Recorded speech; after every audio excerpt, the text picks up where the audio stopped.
Hi guys! In this video, you're gonna learn how to use Google Analytics for e-commerce tracking. To do that, step 1. Set up an analytics account and enable e-commerce tracking.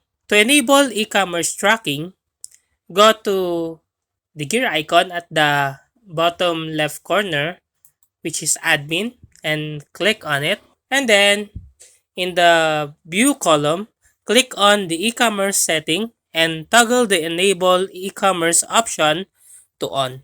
Then save changes. Step 2.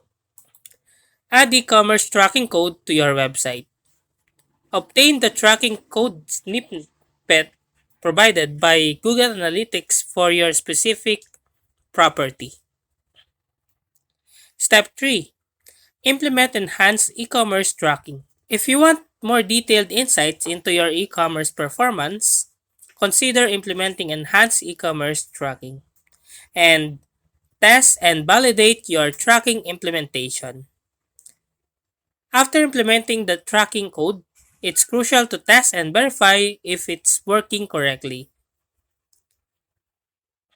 So that's how to use Google Analytics for e-commerce tracking.